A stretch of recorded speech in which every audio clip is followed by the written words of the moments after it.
they're a team player. They're a leader. They're out there leading the charge. Maybe we could get them more responsibilities, or this new opportunity is opening up. Maybe they'd be a good fit for that. They're clearly a go-getter. They're clearly able to communicate. They're clearly bought into the company mission. What do you think leadership is looking for when they're looking for that next promotion for someone or to fill a spot at a senior level? Those are the attributes they're looking for.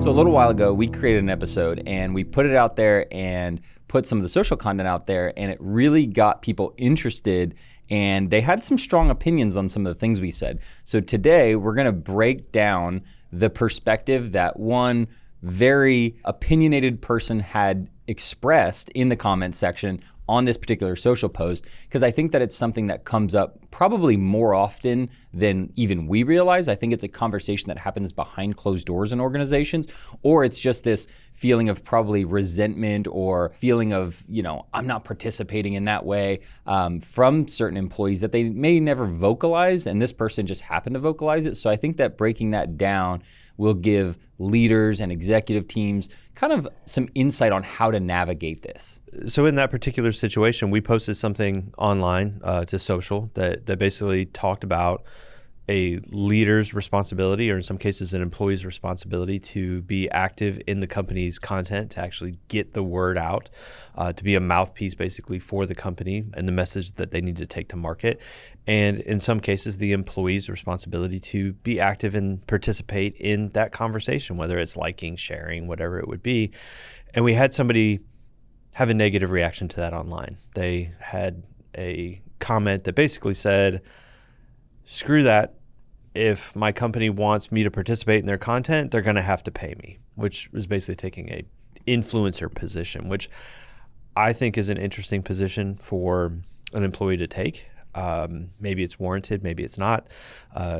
We don't know everything, but I do think it would be important for us to talk through that perspective, because we haven't really thought of that before. We haven't explored that before. I think companies out there do need to think about that. You need to think about, hey, who's going to be involved in the content, and what's everybody's roles and responsibilities here when it comes to not just creating the content, but distributing the content, interacting with the content, whatever it's going to be, so that there is a clear direction from the beginning when you go down a content mission of what's everybody supposed to be doing here, and make sure everybody's on the same team and be comfortable with their role. Because if they're not, it's going to be way better that you find out early on versus whoever this particular individual is not doing it, talking bad about it behind leadership's back, or just derailing what the intent was within that content. And whether that person is right or wrong, we can debate that, but there will be people that if they don't understand what's happening,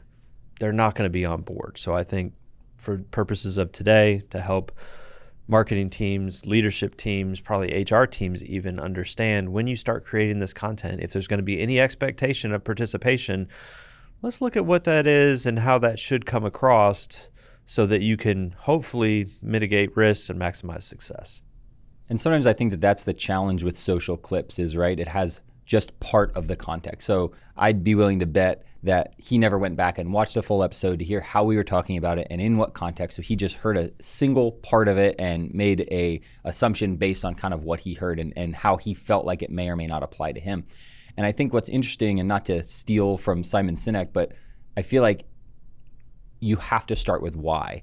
And this is one of the things that we kind of talked about before, is if leadership can explain why this initiative exists and what we're asking and what we're expecting of you and how it can benefit and how it can impact the organization, the expectations of it, I think that the result is going to be vastly different than if you're just yelling at everyone saying, hey, go do this, go share this, go, promote this. And it feels very one-sided, or it feels very like, what's in it for me? And I feel like that's kind of the angle that he approached it from. So yeah, I definitely think we should get into this deeper and break it down. So for any company, you're almost always going to have two camps of employees: the ones that are really on board trying to build a career with that organization, advancing themselves as professionals, building sometimes lifelong relationships with people that are going to advance their career even after that company. They're not only advancing the company, they're advancing themselves. And that group of people is who you want. Those are your rock stars that are coming in and saying, hey, you know what? We're on the same team. We're going in the same direction. Let's do this together. Let's do it as well as we possibly can because it's for our collective good, because we, at the end of the day, we are the company. And then you have what I would consider more transactional employees.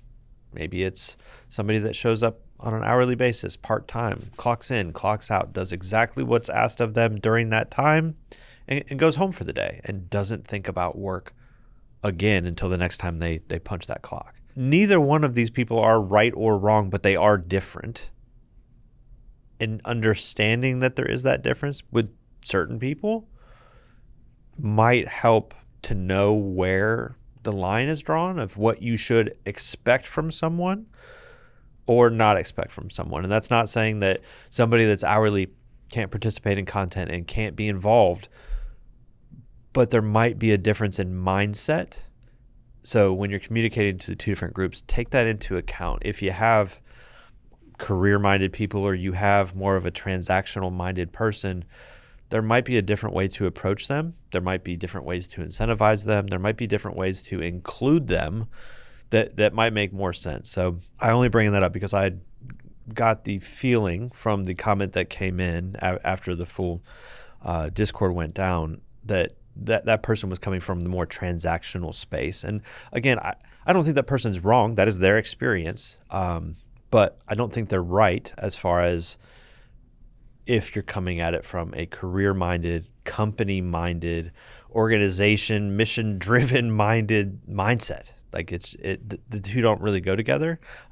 So I just think it was kind of important to point that out before we start laying out, because I think when we do, it's going to sound more like the career-minded camp. And I don't want to downplay that person's perspective, their position. It's clearly right for him. And it may, at least from their perception, be right for others. So as a company, if you're trying to implement any of these ideas, be mindful your detractor may be coming from a more transactional mindset. So hopefully you can hear some things that can help maybe even get them on board, or at least explain to them why everyone else is doing what they're doing.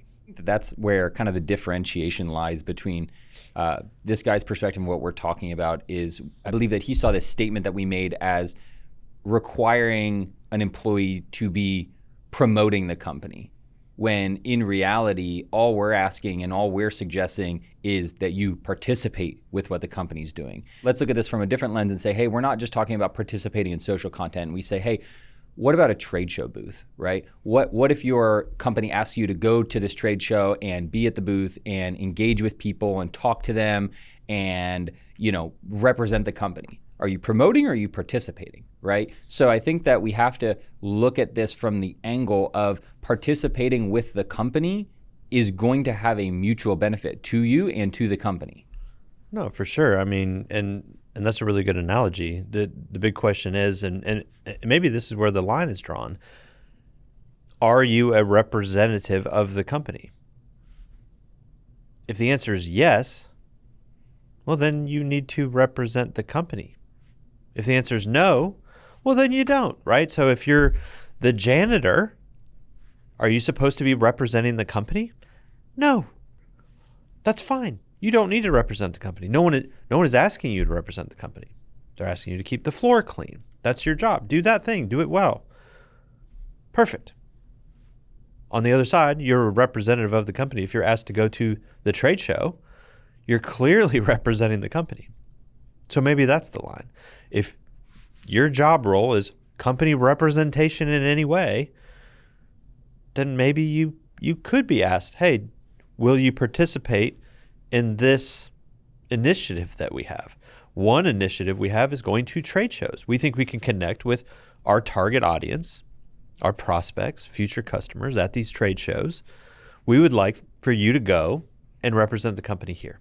Separately, another initiative is we're going to be also spreading our message in a social channel, and we would like you to represent the company there.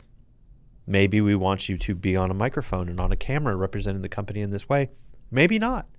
Maybe we want you to share, like, comment, whatever it is in those platforms, or maybe whatever platforms you might already be interacting in. I do know the individual that kind of had a problem with it. Their whole position was, you're asking me to be an influencer. You need to pay me as an influencer.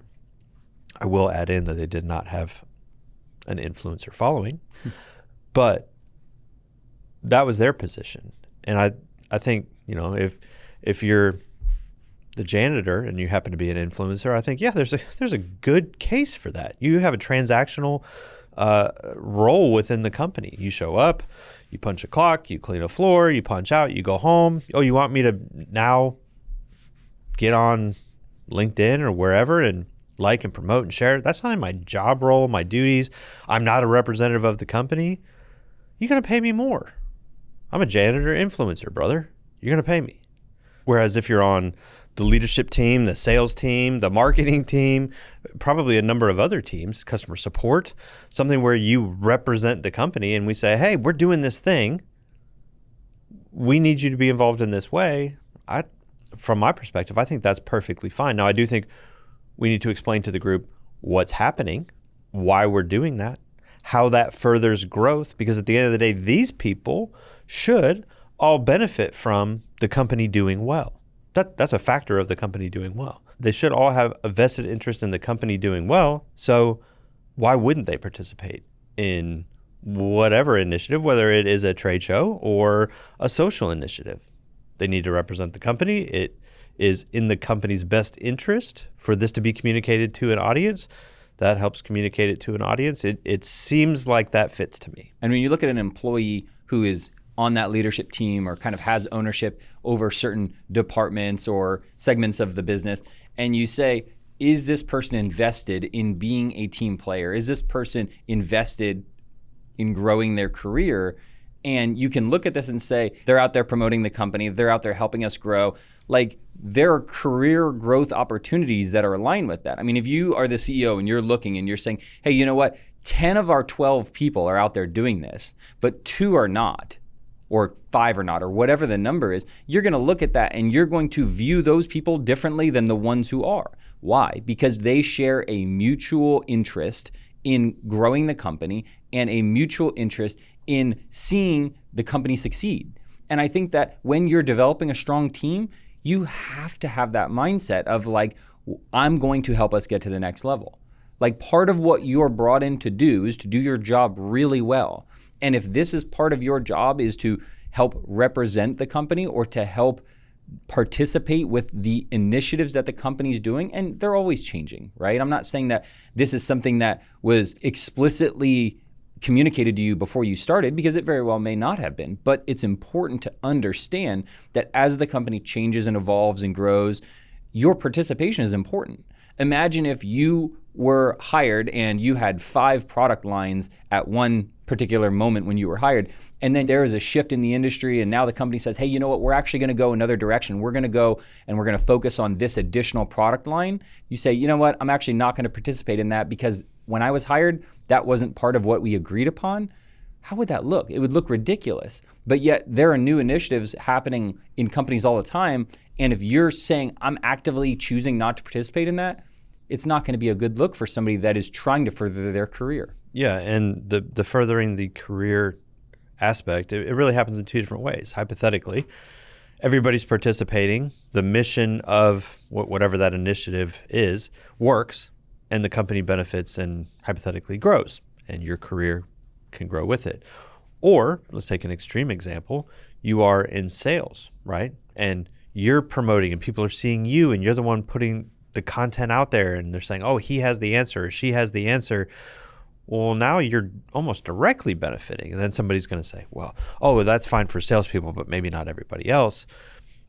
Other people can also benefit in similar ways because, and I can think of an example, it was a salesperson, but they literally, and this was years ago before podcasting was even cool, they started what essentially was a podcast around their industry. And they started involving a lot of their different customer groups in conversations about the industry. And they were publishing it here and there, and they were doing it by themselves outside of the company. Now, eventually the company kind of picked it up and it became the company's podcast. And that person got a lot of sales from that initiative. They became, in the industry anyway, pretty well known. And they actually, I remember they got offered a sales leadership position based on that. Like, hey, you represent the company very well. You have this thing that you've created. Like, we want to recognize you and move you up. And they turned it down. They're like, no, I don't want to move into leadership. I'm fine being a salesperson, but I also want to continue doing this type of promotion, this type of content, which I thought was interesting. But when you go back to, can participation actually lead to some kind of advancement? Sure. When the company grows, do you have a chance? Sure. But also when you're looked at as this team player, oh, look at Jim, look at Susan, look at whomever, they're really picking up the flag and leading the charge on this. They're a team player. They're a leader. They're out there leading the charge. Maybe we could get them more responsibilities, or this new opportunity is opening up. Maybe they'd be a good fit for that. They're clearly a go-getter. They're clearly able to communicate. They're clearly bought into the company mission. What do you think leadership is looking for when they're looking for that next promotion for someone or to fill a spot at a senior level?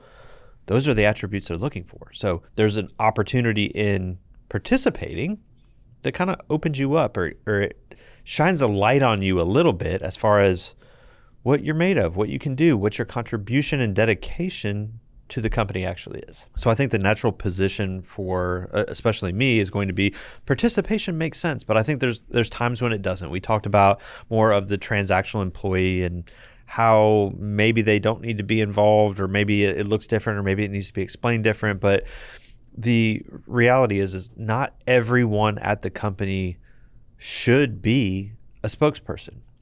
You don't want everyone at the company speaking for the company. So there's a group of people that are spokespeople, and then there's a group of people that maybe amplify spokespeople when it makes sense. But it can, in my opinion, go a little bit wrong, where it starts to feel like it's coerced, like where a company or a leader walks in and says, hey, look, we're going to do this social thing, and you have to X, right? You have to like it. You have to share it. You have to do whatever it is. And two things happen. One, it looks very inorganic at the social side. Like when, the company posted something and every single employee liked, shared, and comment. Like it doesn't look right. Like it looks like a company party that customers, prospects, people that aren't in the company shouldn't even be viewing, playing in, participating in. It feels very strange. But also from the company's standpoint, like when you have to, like, I don't believe in that particular statement that guy just made, or maybe I think there's a better way, or whatever it is, or maybe I just don't like that guy. The have to is a problem. You can't force advocacy. You can set up a great example of how it should happen, why it should happen, what the potential ramifications of it happening might be, create a very positive environment where everybody feels good about it and knows what's up. But if you're walking in saying, I don't care if you're the VP of engineering or the janitor, you cats are going to fall in line, and this post is going out at 8:51, and by 8:55, we better have these likes, shares, and comments. That's not going to work. That's not the way to approach it. You're going to alienate the people that would be on board, and the people that weren't necessarily bought in. You're going to create a very negative feeling toward probably the entire company, the entire operation, the entire go-to-market motion from that one action. So any benefit you feel like you might have got from the market, you've completely erased within your own team. So we actually saw that exact behavior happen in a training room within a client's organization, where they basically stood up in front of probably 30 to 40 people and they said, this is what we're doing. I'm so disappointed. We put this post out and 4 out of 200 people in the organization liked it. And in this room, it was 2 of y'all. And that kind of put everybody in the spotlight. But I think that approach, even though the end goal of trying to increase engagement and trying to increase advocacy. I think that while that is important, I think that the approach of saying you didn't do it, you have to do it going forward, I think that that did put a sour taste in a lot of people's mouth. You could kind of look around the room and see that there was some tension amid that statement. What is the right way to approach that then? If the wrong way is to say, hey, it's mandatory, you're forced, you have to do this. If you don't, there's gonna be ramifications. What is the right way for a leadership team to try to increase advocacy in a way that's genuine? So I think the start of that is they have to be bought into the company's mission to begin with, right? They have to understand what it is the company is up to. Most companies exist for a reason. They're trying to accomplish something. They're trying to move either themselves from point A to point B or a customer group from point A to point B. Good companies many times are doing both. They have to understand that mission. They have to understand the intricacies of that mission. And if they do, and that's the starting point, if you don't have that done, go back to the drawing board and get that done. If your team doesn't understand what's happening, they're not going to get beyond that. So once they understand what's happening, part of the company's responsibility is to communicate with the people that are going to be required to get from point A to point B. Sometimes that's going to be we need to communicate with our prospects and our customers. Sometimes it's going to be we need to communicate to our employees and our future employees, our investors and our future investors. But if they understand what that mission is, what we're up to, and then they understand what needs to be communicated to whoever the group is, and then what the potential outcome is or benefit of communicating that message successfully within that group, now you have a good table setting for an initiative, like a content initiative, for example. Because of these things, because we want to move from point A to point B, because we need to communicate to this particular audience, and because we need them to know these 5 things, what we've decided to do is run a content plan that looks like whatever it is. We're going to start a podcast. Tim and Susan are going to be on the podcast, and they're going to be talking about these industry things, how our company plays in that space, what we're developing, and ultimately leading us toward that future in the mind of our employee, future employee, prospect, customer, investor, future investor, whoever it's going to be. We're going to use our content to share what we're up to and change that person's perspective favorably for us. And that's important because we're going to need the best and brightest employees. We're going to need a new round of investment. We're going to need more customers that are buying our product if we want to get from point A to point B. Everyone knows why we're going from point A to point B. We're growing as a company. We're growing careers. We're growing salaries. We're growing opportunities. We're growing whatever it is. Everybody's on board. This is one initiative that we are employing to move the company and everyone on that ship in that direction. At that point, questions. Who has questions? What are the questions? And they'll have questions, and that's fine. Answer the questions. Let them know what's going on.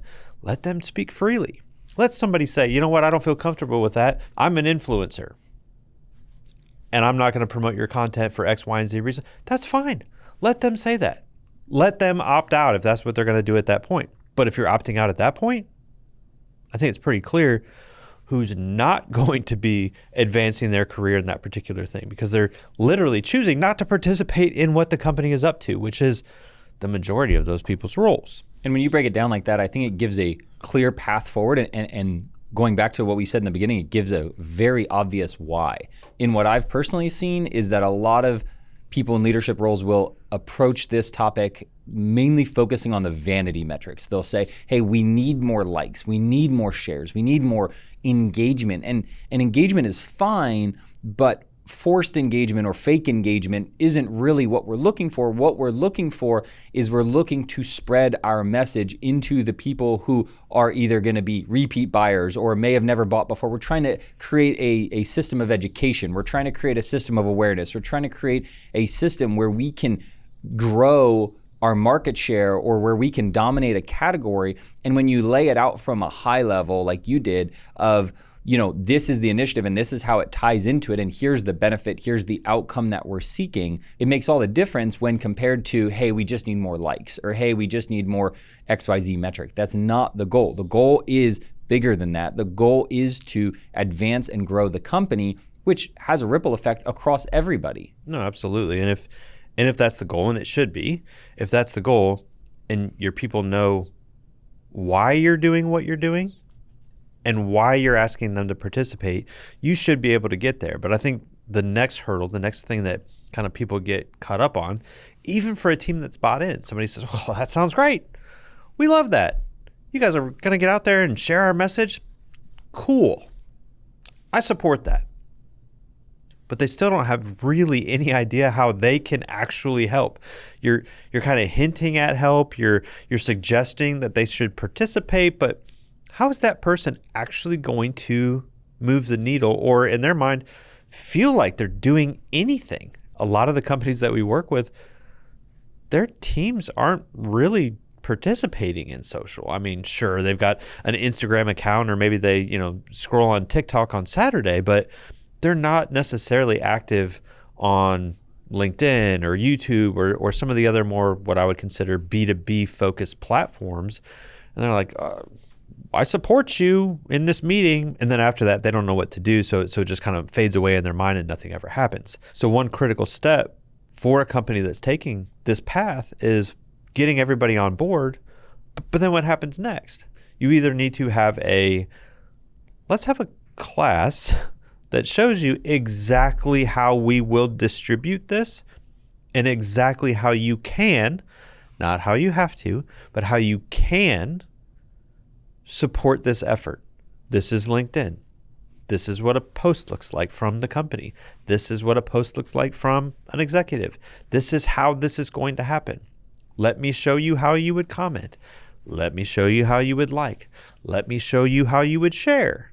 If you're going to share, you can leave a comment. Let's talk about appropriate comments and comments that might not be appropriate, right? So you can't just assume that because you know how to do these things that everyone in the company knows. And there will be people that know, but everybody doesn't know. And the ones that don't know may be your biggest supporters. So you have to take a step 2 of educate your people, not just what you're doing, but how you're going to do it all the way through, and then show them how to play the role that you want them to play. If you want them to play and they don't know, they won't play. You got to show them how. So if you actually take that step and educate your team on how they should be participating in these different social channels, the next step is really how do you know if people are participating? Do you need to track this? What happens next? I think it's definitely important to track it and offer recognition, because we talked a lot throughout this episode about how the participation can lead to company growth, which can lead to career growth. At the end of the day, those things don't happen overnight. Those things don't magically happen because you shared a couple posts or you started engaging in the company's content or the thought leaders' content. Those things are going to take time. So I think a key component is the recognition aspect of when an employee is actively engaging, they're actively taking a role in being a advocate for the company. It's important to recognize them. It's important because there are also other people who aren't doing it who are going to see that level of recognition, and they're going to say, you know what? I can do more. I can be a part of this. I can jump in. And there's really going to be a sense of loyalty that's developed with that employee where, hey, you see my efforts. I feel seen. I feel appreciated. I know what I'm doing is working. I know that it's helping. I know that it's contributing. And I think that as time goes on, the more that happens, the more that you're going to have a culture that is developed around this collaboration and this teamwork for the participation in this initiative versus we're forcing you to promote this, right? It's going to change the outcome, and it's not going to happen overnight. But I think that if you can recognize Tim for his efforts, it's going to be a big deal when it comes to asking more people to do it, or when Tim has new employees under him that he has to train and say, hey, this is how we do things around here. It's going to become ingrained in the company in a way that couldn't otherwise. Yeah, I think there's people that, will see that recognition. They'll say, oh man, they called out Tim. Tim's doing a great job. I want to do a great job for the company. Yes, they told me about that. Yes, I attended the meeting. I learned these things. I just haven't done it yet. But now I see they're serious and they're following through and they're recognizing people that are actually participating. Maybe I need to start participating. So it isn't about just get to an end and say, okay, guys, have fun. This should be an ongoing conversation, and recognition is part of that. Anytime someone's doing what you want them to do, they should be recognized. Hey, you're doing a good job. You're doing what we want you to do. This should have the positive effect that we talked about. That's important. And recognizing the person that's doing it, that's important for that person, but it's also important for the other people that may not have done it yet. And not that everybody's going to do it. It will definitely help foster participation in the initiative. So obviously this is a little bit of a different type of episode than we normally do, really getting into company culture as it surrounds content. But, I do think it's important because there are people out there on both sides, the companies that want their message out there. They want their employees to participate, to become advocates of the company. But there are employees or certain thoughts that don't necessarily align with that sometimes. And navigating that probably isn't easy from especially a large company's perspective. So, hopefully this episode sheds some light on the topic. This isn't the end all be all. We don't know every single thing, but we have seen companies that have done initiatives like this successfully. And normally when they do, it is a combination of their team being on board, their team understanding the mission, their team understanding what's expected of them, and some aspect of recognition and reporting back into that team. That's usually what creates the best environment for success.